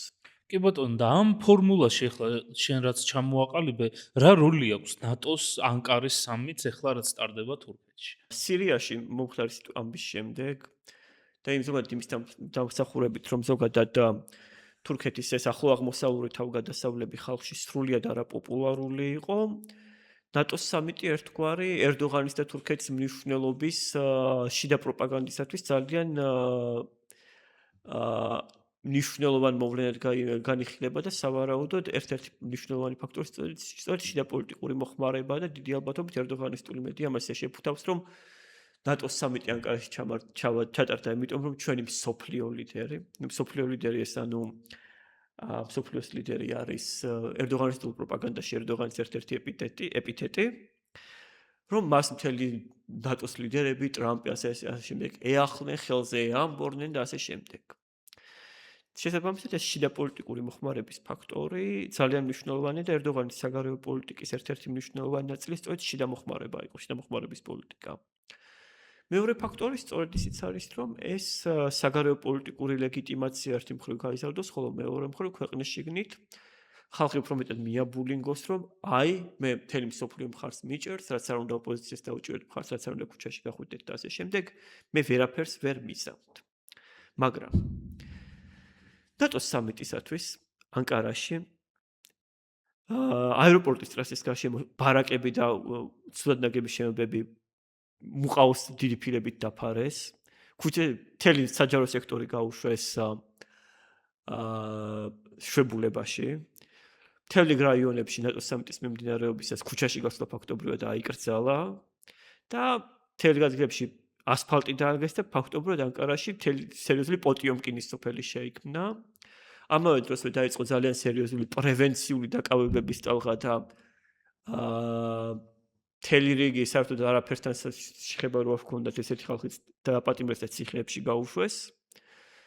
და ზოგადად ის სამზადისი, რომელიც ნატოს სამიტთან ახლავს თურქულ საზოგადოებაში, მასეთ შთაბეჭდებას ძალიან ნაკლებად და ჩვენს მithumetes რომ ეკონომიკა მაინც ძალიან ცუდ დღეშია და ოპოზიცია მაინც აგრძელებს წინააღმდეგობის გაწევას და შესაბამისად შიდა პოლიტიკური კუთხით ეს რამდენად იმუშავებს რთული სათქმელია. ასევე არ დაგვავიწყდეს, რომ მიუხედავად თურქული ელიტების დამოკიდებულებისა ნატოზე, თურქული საზოგადოება არასოდეს ობიექტური თუ სუბიექტური მიზეზების გამო ნატოს წევრობის მომხრე არ ყოფილა და არც ახლა არ არის. შესაბამისად, ნატოს ლიდერების სასიამოვნებლად მასეთი ოდიოზური ნაბიჯების გადადგმა დიდი შანსია, რომ თურქეთის მოსახლეობის მთელ რიგ სეგმენტებში პირიქით კონტრპროდუქტიული და არაპოპულარული იყოს და ერდოღანის შიდა მხარდაჭერა პირიქით უფრო ცუდ დღეშიც ჩააგდოს. მაგრამ ასეა თუ ისეა, ერდოღანი ფაქტია ამ სამიტზე ძალიან დიდი მედებს ამყარებს და შესაბამის ნაბიჯებსაც დგამს. ძალიან საინტერესოა თვითონ ახლა რაც ახსენე თურქეთის მოსახლეობის და ელიტების დამოკიდებულება ნატოსადმი. რატომ არის უნდობლობა და რატომ არ არიან მომხრეები ნატოს წევრებს ვერ ხედავენ ღირებულებას თუ უფრო საფრთხეს ხედავენ ამ ყველაფერში? ძალიან ბევრი რამაა. მაგალითად იგივე ბევრი თურქი კონსერვატიული ნაწილი ფიქრობს, რომ იგივე მაგალითად პალესტინაში ხდება იმის გამო, იგივე მაგალითად ისლამურ სამყაროში გააკეთა დასავლეთ ალიანსმა, იგივე მაგალითად იმაში, რომ თურქეთის ჯარს სხვა მუსლიმებთან ბრძოლას აიძულებენ და ასე შემდეგ, ეს მათთვის ძალიან მიუღებელია და ამ ნიადაგზე ეწინააღმდეგება. თურქეთის დანარჩენი ნაწილი თვლის, რომ ნატო თურქეთის დამოუკიდებლობას მკვეთრად ზღუდავს. არ არის დარწმუნებული იმაში, რომ თურქეთს მართლა თუ გაუჭირდება ნატოს დანარჩენი ქვეყნები მას დაეხმარებიან. ასევე ძალიან უკმაყოფილოები არიან იმით, რომ ძალიან ბევრ რაღაცაში თავად ნატოს მიმართ ნატოს მხრიდან თურქეთის მიმართ უნდობლობა ღიად ჩანს და ასევე ძალიან მნიშვნელოვანია ისიც, რომ ისტორიულად ზოგადად დასავლეთის ქვეყნებმა თურქეთში ობიექტურად რო ვთქვათ, მთელ რიგ არადემოკრატიულ ძალებს მხარი დაუჭირეს და თურქეთს ძალიან ბევრი სერიოზული პრობლემაც შეუქმნეს. ამას ემატება ისიც, რომ იგივე ქურთების მხარდაჭერის ამბავში, იგივე სომხების გენოციდის საკითხში და მთელი საკითხებში თურქული საზოგადოება ყველაფერს პირველ რიგში დასავლეთს უკავშირებს და შესაბამისად ეს ისტორიული ფაქტორებიც საკმაოდ მნიშვნელოვან როლს ასრულებს ზოგადად დასავლეთის და ნატოს მიმართ უნდობლობაში. და როდესაც ეს ყველაფერი ერთად და ამას ვემატება ისიც, რომ ზოგადად როდესაც თურქეთი თავიდან გახდა ნატოს წევრი და თურქეთში პირველი ამერიკული ბაზები გამოჩნდა, მაშინდელი ამერიკელი ჯარისკაცები ცნობილები იყვნენ მთელ რიგ ადგილობრივი მოსახლეობის მიმართ უდიერი დამოკიდებულებით, სხვა ტიპის პრობლემებით და ასე შემდეგ და ზოგადად ამერიკულ სამხედრო კონტინგენტს და ამერიკელ ჯარისკაცებს თურქეთში მთლად პოზიტიური რეპუტაცია არ აქვს. ანუ მოკლედ რომ შევაჯამოთ, რეალური ისტორიული ბექგრაუნდის, გეოპოლიტიკური საკითხების, იდეოლოგიური ფაქტორების და ისტორიული ტრავმების კომბინაციის გამო თურქეთის მოსახლეობის მნიშვნელოვანი ნაწილი ნატოს ძალიან სკეპტიკურად და ალმაცერად უყურებს. შენი ანალიტიკური შეფასება მაინტერესებს, ჩვენ ვისაუბრეთ დინამიკაზე ნატოსა და თურქეთს შორის, მაგრამ დღევანდელი გადმოსახედიდან იმ პრობლემებიდან გამომდინარე, რაც ახლო აღმოსავლეთში არის რუსეთის მიმართულებით არის და ასე შემდეგ. თურქეთს უფრო ჭირდება ნატო თუ ნატოს უფრო ჭირდება თურქეთი? ნატოს მეშვეობები თვლიან, რომ ნატოს უფრო სჭირდება თურქეთი, მაგრამ რეალურად თურქეთს უფრო მეტად სჭირდება ნატო. საქმე იმაშია, რომ თურქეთს ნატოს მესვეურები თვლიან, რომ თურქეთი მათ სჭირდებათ, რაც უკვე ვახსენეთ იგივე, როგორც სატრანზიტო წერტილი, როგორც პოტენციურად ცოცხალი სამხედრო ძალის წყარო და როგორც სამხედრო ინდუსტრიული ჰაბი, მაგრამ რეალურად ერთადერთი რაშიც თურქეთი მათ რეალურად შეიძლება გამოადგეს ეს სამხედრო ინდუსტრიული ჰაბია, ისიც გარკვეულ საკითხებში თუმცა ყველაფერში არა და იქაც დიდი შანსია რომ ერდოღანმა ყველაფერი მხოლოდ და მხოლოდ ფინანსური მოგების მიზნით გააკეთოს და ორმაგ და სამმაგ ფასად მიჰყიდოს იგივე სჭურვების ნატოს და ასე შემდეგ, ხოლო იმის გაფიქრებას კი რომ რომელიმე თურქი ჯარისკაცი ნატოსთვის მოკვდება გულუბრყვილობაა. ამას არც ერთი თურქული ხელისუფლება არ გაკეთებს. აი რაც შეეხება თურქეთს მას ზოგადად რეგიონის ქვეყნებთან ყოველთვის ძალიან ბევრი პრობლემა ჰქონდა. მაგრამ ერდოღანის გეოპოლიტიკური თავგადასავლების შემდეგ რეგიონის აბსოლუტურად ყველა ქვეყანას თურქეთთან ძალიან ბევრი ანგარიში აქვს და ყველა მათგანს აქვს საკმაოდ სერიოზული ბერკეტები იმისათვის, რომ თურქეთს ძალიან გაუფუჭოს საქმე ქვეყნის შიგნით და თუ კი ისინი ამას არ აკეთებენ, მხოლოდ და მხოლოდ იმიტომ, რომ თურქეთი ნატოს წევრია. ეს ერდოღანმა ძალიან კარგად იცის, ეს ძალიან კარგად იცის თურქეთის ოპოზიციამაც და ეს ძალიან კარგად იცის თურქულმა საზოგადოებამაც. შესაბამისად, მიუხედავად მთელი რიგი პრობლემებისა, იმის გამო, რომ ერდოღანის ამ ახლო აღმოსავლური პოლიტიკის გამო დღევანდელ რეალობაში ახლო აღმოსავლეთის ფაქტობრივად ყველა ქვეყანას თურქეთთან რაღაც ძველი ანგარიში აქვს, თურქეთი ნატოდან უბრალოდ ვერ გამოვა. და იმის გათვალისწინებით, რომ თურქეთი ერთგვარი ბუფერია და თუ კი თურქეთი ნატოდან გავიდა, ან თურქეთს რაღაცა დაემართა, ნატოს დანარჩენი ქვეყნები რამეს იზამენ, მაგრამ აი თურქეთს თუ რამე მოუვიდა და ნატოდან გავიდა და ახლო აღმოსავლეთის როგორც თქვენ თურქები ეძახიან ჭაობთან მარტო დარჩა, ევროპელები რაღაცას იზამენ. თურქეთს ძალიან ბევრი პრობლემა აქვს და საბოლოო ჯამში გამარჯვებულიც რომ გამოვიდეს, შეიძლება იმდენად დიდი დანაკარგები მიიღოს, რომ ეს გამარჯვება პიროსის გამარჯვება იყოს და შესაბამისად თურქეთს არ უღირს აუტყივარი თავის ადგება და ნატოდან გასვლა, რაც არ უნდა მოხდეს. მოდი ვისაუბროთ ამერიკა, რუსეთი, თურქეთის სამკუთხედზე. ბოლო პერიოდში ძალიან საინტერესო მოვლენები იყო, რომ ნატოს წევრი თურქეთი, რომელიც აბსოლუტურად ინტეგრირებული არის დასავლურ საჰაერო სისტემების პროგრამაში, ასე ვთქვათ, გადაწყვიტა, რომ რუსეთისგან ეყიდა საჰაერო თავდაცვის სისტემები, S-400-ები, რამაც გამოიწვია სერიოზული დაპირისპირება ამერიკასთან და ამერიკამ შეუწყვიტა F-35-ების პროგრამაში მონაწილეობა თურქეთს, რამაც კიდევ ერთხელ დააზიანა და უფრო გააღრმავა ეს საჰაერო სისტემების პრობლემა, რაც მას გაუჩნდა, რაც მას აქვს. მოდი ვისაუბროთ აი ამ მომენტზე თურქეთის, რუსეთის და ამერიკის ურთიერთობაში, რამ გამოიწვია ის ქმედებები, რაც თურქეთმა გააკეთა და რა შედეგები მოიტანა ამ ყველაფერს. დავიწყოთ იქიდან, რომ თურქეთის მიერ S-400-ების შეძენასთან დაკავშირებით რამდენიმე აზრი არსებობს. პირველი ეს არის, რომ ესეც იყო ერთ-ერთი გეოპოლიტიკური ვაჭრობის მცდელობა დაახლოებით ისეთი, როგორც იყო მაგალითად მღვდელ ბრანსონის საქმე, როდესაც მღვდელ ბრანსონის დაკავებით ერდოღანი ცდილობდა, რომ ფეთხულlah გვილენის ექსტრადიციისთვის მიეღწია ამერიკიდან, მაგრამ ეს იმით დასრულდა, რომ იმის მერე თურქეთის ეკონომიკა წელში ვეღარ გაიმართა და ბრანსონი ყველა ესეთი მეტი კომენტარის გარეშე ამერიკაში გაუშვეს უკან და ეგ ამბავი ჩაიფარცხა. და აქ სავარაუდოდ იგივე სირიელი ქურთების მხარდაჭერის საკითხთან მიმართებაში ან რაიმე მსგავს საკითხში ერდოღანი ცდილობდა, რომ ამერიკისგან რაღაც გამოევაჭრებინა და ასე იყო თუ ისე მაშინ ეს სრულიად წარუმატებლად დასრულდა, მაგრამ თურქეთში არსებობს მეორე ძალიან საინტერესო თეორიაც. იმ პერიოდში თურქეთის პრესაში გაჟონილი ინფორმაციის თანახმად ამ S-400-ების დადგმა იგეგმებოდა ანკარასთან ახლოს, სადაც წესით რიგით არანაირი რეალური სამხედრო ავიაციო საფრთხე არ არსებობდა.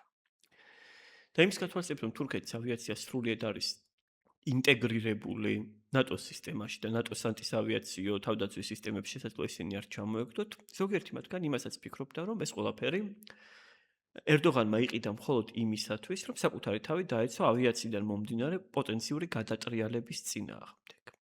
არ ვიცი ეს რამდენად მართალია, თურქებს ძალიან უყვართ შეთქმულების თეორიები, მაგრამ ერდოღანის ფსიქოტიპს თუ გავითვალისწინებთ, სავსებით შესაძლებელია, რომ მართლაც ასე ყოფილიყო. ანუ თუ სწორად მივხვდი, მას ჰქონდა მზარდი უნდობლობა საკუთარი ავიაციის მიმართ და ამიტომ უნდოდა ამ სისტემიდან მოკვეთილი და ცალკე მდგომი და ზოგადად ჯარის მიმართ უნდობლობა ერდოღანს ახლაც გააჩნია და იგივე მაგალითად თავისი ერთგული კადრების მიმართ თანამდებობაზე ყოფნის გაგრძელება მიუხედავად პენსიაზე გასვლის ასაკის მიღწევისა, ეს კადრების როტაცია, ეს ჯარში სერიოზული რეპრესიები, იგივე ელემენტარული ლეიტენანტების საქმე, სამხედრო აკადემიის გამოშვებას ჯარისკაცები და მათი მეთაურები იმის გამო რომ მათ დაიყურეს ჩვენ მუსტაფა ქემალის ჯარისკაცები ვართ და ჯარიდან რომ გაყარეს და ასე შემდეგ, აჩვენებს რომ ერდოღანს საკუთარი ჯარის მიმართ არანაირი ნდობა არ გააჩნია და მისი საკადრო პოლიტიკა ჯარში პუტინის ეულის საკადრო პოლიტიკის ვაიბებს იძლევა უხეშად რო ვთქვათ.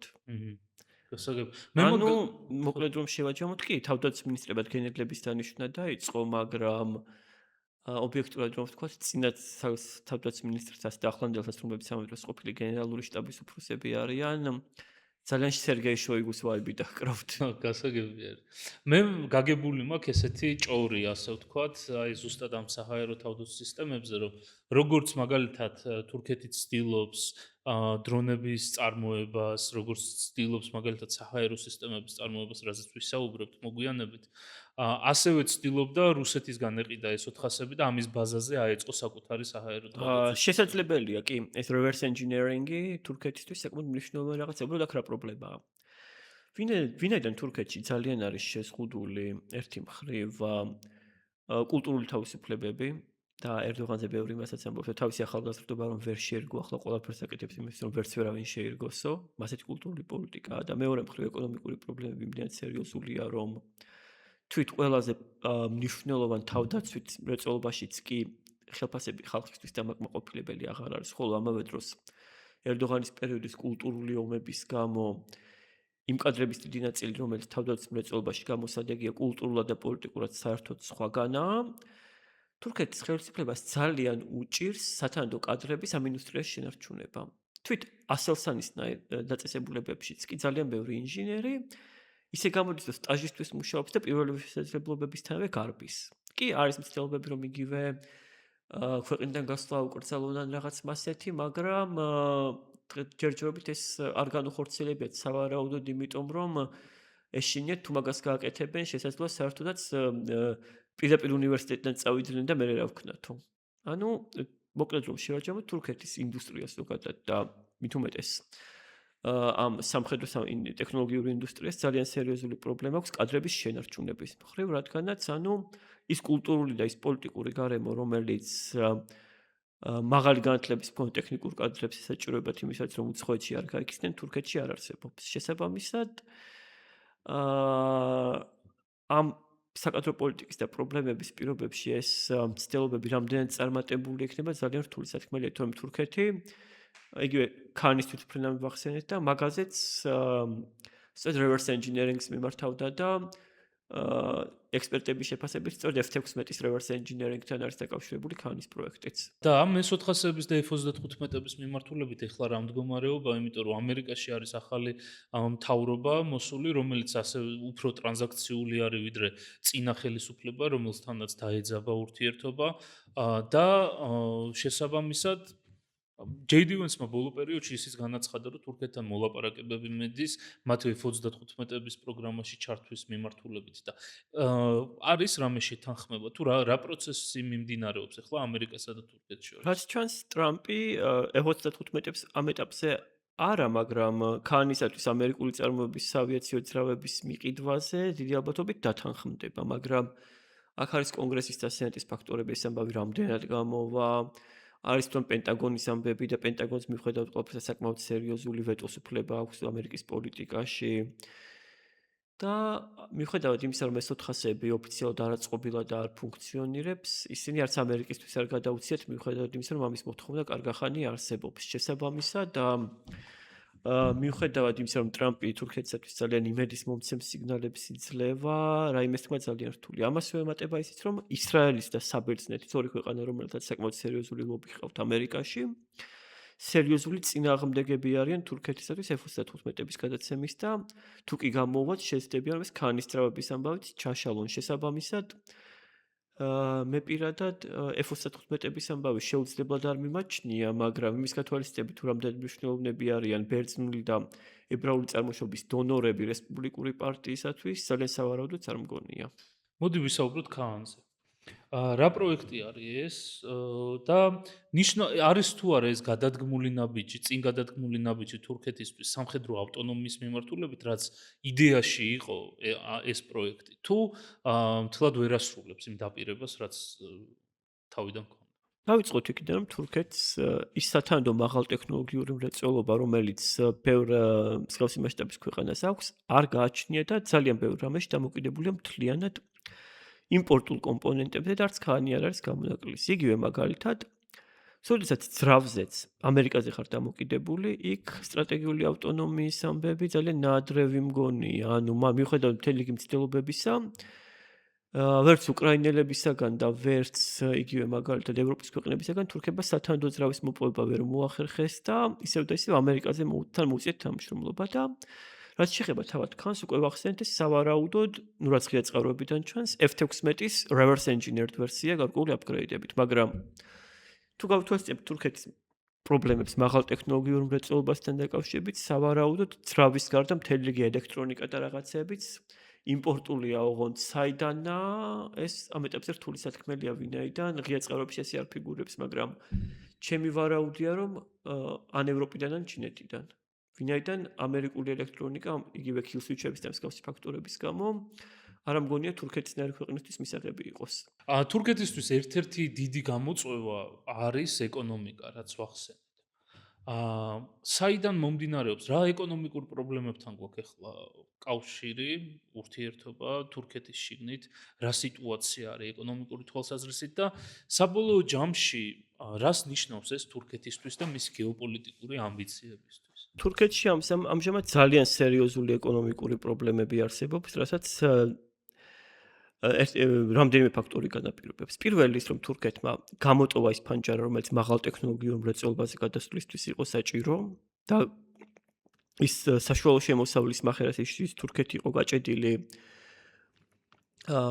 უკვე ვეღარ გადაელახა და დაიწყო რეგრესი. ანუ უკვე შეიქმნა რეალობა, როდესაც ძალიან ბევრი საკვანძო ინდუსტრია, რომელსაც პოტენციალურად შემოსავალი უნდა მოეტანა, მთლიანად არის დამოკიდებული იმპორტულ ნედლეულზე და ეს მოგების ფაქტორი ნადგურდება. მეორე ფაქტორი არის, რომ მიუხედავად იმისა, რომ ჰიდროელექტროსადგურების წყალობით ელექტროენერგიის ამბავში თურქებმა გარკვეულწილად საქმე მოაწესრიგეს ნავთობისა და ბუნებრივი აირის მხრივ ისინი კვლავ ფაქტობრივად მთლიანად სხვა ქვეყნებზე არიან დამოკიდებულები. მესამე ფაქტორი ეს არის ის, რომ კორუფციამ და ზედმეტმა ხარჯებმა სახელმწიფოში ბიუჯეტი ფაქტობრივად გამოხრა და ძალიან ბევრი რამე მთლიანად ერდოღანის და მასთან დაახლოებული პირების კუთვნილად მასთან აფილირებულ ჩრდილოვანი ეკონომიკის რაღაცეებში გადავიდა და რეალურ ეკონომიკას ეს ფაქტობრივად არ ხმარდება. და ამავე პერიოდში ასევე შეგვიძლია ვთქვათ, რომ ამ ყველაფერმა გამოიწვია ისიც, რომ უკვე რეალური ინდუსტრიის თანათანობით ასე ვთქვათ, შემცირებაც დაიწყო. კიდევ ერთი ფაქტორი, რომელმაც ეს ინდუსტრიის ფაქტობრივად ან დასუსტება დააჩქარა, იყო ისიც, რომ სირიელი და ავღანელი დევნილების მასობრივი შემოდინების შემდეგ ძალიან ბევრი თურქული საწარმოო ბიზნესი, განსაკუთრებით საშუალო და მცირე მასშტაბის, სრულიად ამ დევნილების იაფ მუშახელზე გახდა დამოკიდებული, მაგრამ ახლა ერთი მხრივ ინფლაციის ზრდასთან ერთად, ხოლო მეორე მხრივ იმას ერთად, რომ სირიაში ომი დასრულდა, სირიელების საკმაო ნაწილი თურქეთიდან წავიდა, ხოლო დანარჩენები, ვისაც სხვა ქვეყნებში შეეძლოთ წასვლა, წავიდნენ სხვა ქვეყნებში და შეიქმნა ძალიან სერიოზული მუშახელის კრიზისი, რომლის შევსებაც თურქებს არ შეუძლიათ ან არ უღირთ. კიდევ ერთი ფაქტორი, რომელიც ამ ინდუსტრიალიზაციის შემთხვევაში, ინდუსტრიალიზაციის ამბებში პრობლემა არის ისიც, რომ ერდოღანის პერიოდში არსებობდა პოლიტიკა ყველა პროვინციას თითო უნივერსიტეტი. მართალია ამ თითო უნივერსიტეტის გახსნის გეგმა იყო რეალურად ის, რომ გაზრდილი იყო ერთი მხრივ ადგილობრივი ელიტებისათვის რაღაც ულუფის დარიგების საშუალებები, ხოლო მეორე მხრივ სტუდენტების შემოდინებით გარკვეული პროვინციის ეკონომიკა გამოეცოცხლებინათ, მაგრამ ამის საბოლოო შედეგი იყო ის, რომ შეიქმნა განათლების ხარისხზე ბევრი ვერაფერს ვერ ვიტყვი, მაგრამ დიპლომიანი ახალგაზრდობის ძალიან დიდი რაოდენობა, რომელსაც ის სკილები არ აქვს, რომ ქარხანაში იმუშაოს და ხშირად არც სურვილი. მაგრამ მეორე მხრივ სახელმწიფოს არ აქვს და ქვეყანას არ აქვს მათთვის რაიმე სხვა რაღაცის მიცემის საშუალება. და შესაბამისად ის მუშახელის დეფიციტი და პრობლემა, რომელიც გარკვეულწილად დევნილებით ივსებოდა, დევნილების წასვლის ან სხვა ქვეყნებში გადასვლის შემდეგ წინა პლანზე გამოვიდა და საბოლოო ჯამში ეს გადაიზარდა ინდუსტრიის ძალიან სერიოზულ შემცირებაში და შეკუმშვაში. და ასეთ რეალობაში, მე ეკონომიკის ექსპერტი არა ვარ, მაგრამ ფაქტია, რომ თურქეთს კიდევ უფრო მეც ტვირთად აწვება გეოპოლიტიკური თავგადასავლებით, რადგანაც მთლად იმპორტულ ნედლებზე დამოკიდებული, სადაც ძვირადღირებული სიამოვნება სამხედრო ინდუსტრია ამ ყველაფერს უკვე ეკონომიკასთან სინქრონში ვეღარ ართმევს თავს. ამას ემატება კორუფცია, ინდუსტრიული რაღაცების პრობლემები და ისიც რომ მაღალ ტექნოლოგიურ მრეწველობაზე გადასვლის რესურსი თურქეთს აღარ დარჩა და საბოლოო ჯამში იმას ვიღებთ, რომ თურქეთს არსებული ეკონომიკური სიტუაცია, მისი გეოპოლიტიკური ამბიციების შესანარჩუნებლად საკმარისი აღარ არის. ძალიან საინტერესო არის მიმდინარე მოვლენები და ასე ჩვენ შევეხეთ რუსეთსა და თურქეთს შორის ურთიერთობას, მაგრამ საინტერესოა უფრო ჩაუღრმავდეთ ამ თემას 2022 წლის მერე, როდესაც რუსეთი უკრაინაში შეიჭრა. თავიდანვე თითქოს ინდიკატორები იყო, რომ თურქეთი მედიატორის როლს თამაშობდა, შემდეგ უკვე გამოჩნდა პროექტები, როგორიც არის, რომ თურქეთი უნდა გამხდარიყო გაზის ჰაბი, რომელიც რუსეთიდან უნდა გამოსულიყო თურქეთში. ეს პროექტი მე მგონი საერთოდ გაქრა, აღარ არის ამაზე საუბარი. რა მიმართულებით რჩება თურქეთი დამოკიდებული რუსეთზე, რა ინდუსტრიის მიმართულებებით და ცდილობს თუ არა ამ დამოკიდებულების შემცირებას. თურქეთი პირველ რიგში ბუნებრივი არის მხრივ თითქმის მთლად რუსეთია დამოკიდებული, ნაწილობრივ ნავთობის მხრივაც. და ბალანსის ამბები უკვე ვახსენეთ. ხოლო რაც შეეხება უკრაინის ომს, აქ თურქეთი ორ სკამზე ერთი მხრივ ეხმარებოდა რუსეთს სანქციების გვერდის სავლაში და უკვე ახსენეთ ეს გაზის პროექტზე და მსგავს რაღაცეებზე. მაგრამ მეორე მხრივ უკრაინას საკმაოდ მნიშვნელოვანი საგარეო დახმარება გაუწია და საკმაოდ მნიშვნელოვანი ბაზრად იქცა უკრაინული პირველ რიგში ხორბლისათვის. მაგრამ თურქეთმა ამისათვის ეს ხორბალი საკმაოდ შეღავათიან ფასად მიიღო. ხოლო რაც შეეხება ამ დიპლომატიურ მოლაპარაკებებს, აქ თურქეთის მიზანი არამედ თავად მედიატორობა, არამედ ის, რომ საერთაშორისო მედიაში ჩანდეს როგორც მედიატორი, ერდოღანი ჩანდეს როგორც ლიდერი, რომელიც უკრაინის და რუსეთის ლიდერებს შორის შუამავლის როლს ასრულებს და აქ თავარია რამდენად გაიყიდება ეს შიდა აუდიტორიაზე და არა ის თუ რამდენად ექნება რეალურად ერდოღანს მედიატორის როლი, რამდენად შედეგიანი იქნება მისი მედიაცია და ასე შემდეგ. გარდა გვაუწყდეს, რომ ერდოღანის პროპაგანდაში საგარეო პოლიტიკის შიდა პოლიტიკური მიზნებით გამოყენება ერთ-ერთი ასე ვთქვათ ფუნდამენტია. და ეს პროპაგანდის თემა რო გავავრცელოთ უფრო საინტერესოა კონკრეტულად იმ რეგიონებში, რომელიც იყო რუსეთის გავლენის სფერო, მაგალითად ცენტრალური აზია. თურქეთის მთავარი გავლენის ინსტრუმენტები რა არის? განსაკუთრებით რუსეთის შესუსტების შემდეგ. თურქეთი აქ ცდილობს ერთი მხრივ პანთურქიზმზე აპელირებას, მეორე მხრივ იგივე თურქული წარმოშობის სხვა რელიგიური ორგანიზაციების გაგზავნას და მათი რაღაცეების გავრცელებას. მესამე მხრივ სკოლებს და ასე შემდეგ, ხოლო მეოთხე მხრივ იგივე მაგალითად თურქული სერიალების და კულტურული ნაწარმის გატანას. სერიალების შემთხვევაში და კულტურული ნაწარმის მხრივ საქმე კარგადაა. სკოლებს რაც შეეხება უკვე ვახსენეთ, რომ მარიფმა გულენისტების ფუნქციის შესრულება ვერაფრით ვერ შეძლო, რადგანაც გულენისტები მაინც ამერიკაში ნასწავლი ხალხი იყო ძირითადად და თურქეთის მიღმა ქვეყნების კულტურული კოდებით ძალიან კარგად იცოდნენ, მაგრამ მარიფის საკადრო პოლიტიკა ისეთი რამეა, რომ იქ დასაქმებულმა თურქეთის მმართველი პარტიის იოზგათის რაიონული ორგანიზაციის ხელმძღვანელის გარებიძაშვილის რძალმა ეს კულტურული კოდები რა თქმა უნდა არ იცის. რაც შეეხება რელიგიურ საკითხებს, ის რელიგიური ორგანიზაციები, რომლებიც თურქეთის მიერ არის მოწონებული ან თავად თურქეთის რელიგიის საქმეთა სამმართველო, შუა აზიის კონტექსტში მათ რა უნდა გააკეთონ, ნამდვილად არ ვიცი, ვინაიდან შუა აზიელებს აქ რელიგიურ ზემოდანყურებაში თურქები ვერაფერს ვერ ასწავლიან, რადგანაც იმ მნიშვნელოვანი სუფიური ორგანიზაციების დამარცხებლები, რომლებმაც ან თურქეთის რელიგიური ცხოვრება განსაზღვრეს იგივე ჰაჯი ბექტაშვალი, ბაჰაუდინ ნახშბანდი, აბდულკადირ გილანელი და სხვა ისტორიული ფიგურები სწორედ შუა აზიიდან იყვნენ ამ პერსიანატის ნაწილები და თუ რამეა და საქმეზე მიდგება, იგივე ბაჰაუდინ ნახშბანდი სწორედ უზბეკეთშია დაკრძალული და ზოგადად მათი სამარხებიც შუა აზიაშია ძალიან ბევრის. პირიქით თურქეთს შემოუტრიალდებიან და პირიქით ჩვენ მოვიტანეთ თქვენთან რელიგია მცირე აზიაში და ჩვენთან რა პრეტენზია გაქვთ, აქეთ შეუტრიალებენ პირიქით. და რაც შეეხება პანთურქიზმს, აქ როგორც უკვე ვახსენეთ, თურქეთი შუა აზიის ქვეყნებთან მიმართებაში ისე იქცევა, როგორც უკრაინასთან და ბელორუსეთთან მიმართებაში იქცეოდა რუსეთი და შუაზიელების ძალიან დიდ ნაწილს, ეს თურქეთის როგორც უფროსი ძმის აღქმა არანაირად არ გააჩნია და როდესაც სახალიფოსნაირი რაღაცაც აღარ არის თურქეთის ხელში იქ, ეს პანთურქისტული კარტა შუა აზიაში ძალიან ნაკლებად რომ რაღაც ზოგად დემაგოგიას და ნიშე იდეოლოგიას გასცდეს. და აქვე ისიც უნდა გვავწოდოთ, რომ მიუხედავად თურქული სერიალების პოპულარობისა, შუა აზიაში წამყვარი კულტურული ძალა მაინც რუსეთია. და მას ანაცვლებს არა თურქეთი, არამედ ჩინეთი, თავისი სტიპენდიებით, ჩინური უფასო კურსებით და ასე შემდეგ. ძალიან საინტერესო არის. მოდი, სანამ ბოლოში გავალთ ერთი თემა მინდა საფუძვლიანად განვიხილოთ, აი ეს ცენტრალური აზიასთან კავშირში არის. ცენტრალური აზია, აზერბაიჯანი, საქართველო, თურქეთის მარშრუტებზე მინდა საუბარი.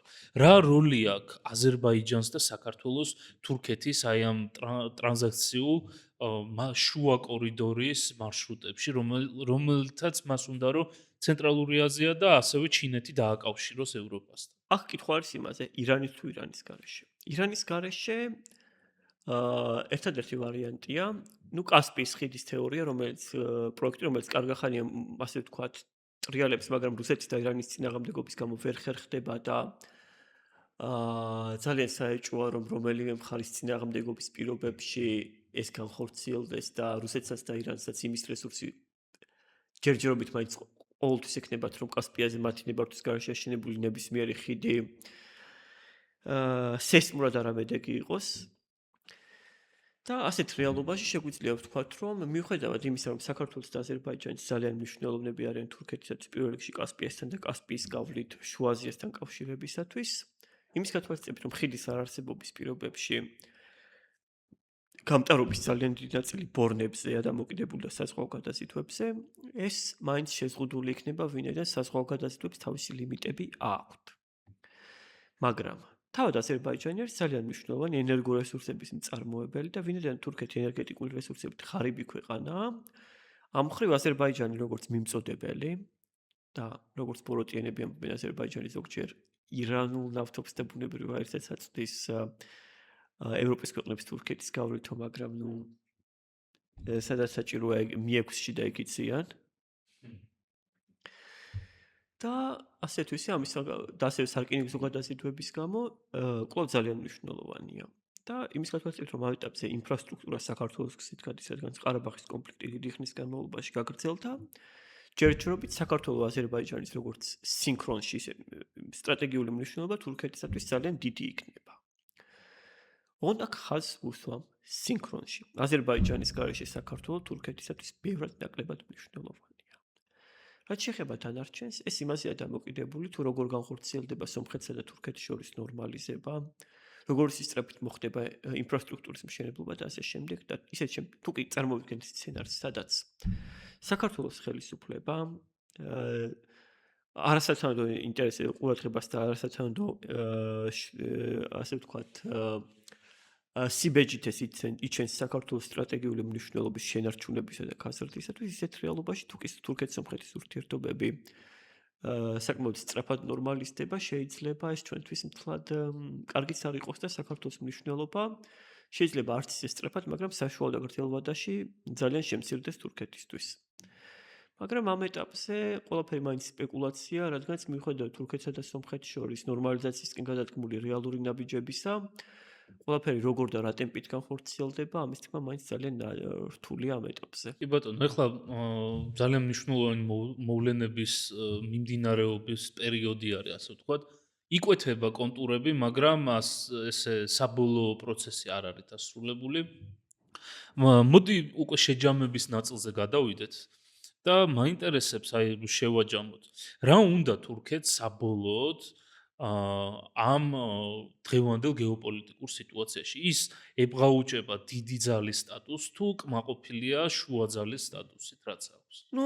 თურქეთი ცდილობს რამდენადაც გამოუვა, იმაზე მეტი გააკეთოს, ვიდრე მისი ეკონომიკური, სამხედრო, პოლიტიკური და გეოგრაფიული შესაძლებლობები, ასე ვთქვათ, უხეშად რო ვთქვათ, ქაჩავს. ამისთვის ყველაფერს აკეთებს, ოღონდ როგორც რუსები იყვნენ, გამოდის გაგვსიგდა.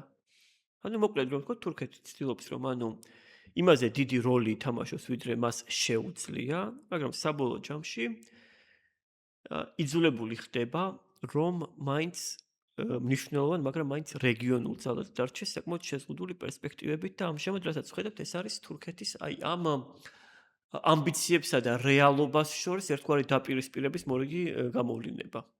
ეს საერთოა რუსეთთან, როგორც ხვდები, ხო? ოღონდ რუსეთს თურქეთისაგან განსხვავებით საბჭოთა მემკვიდრეობა და ატომი დარჩა. კი ბატონო.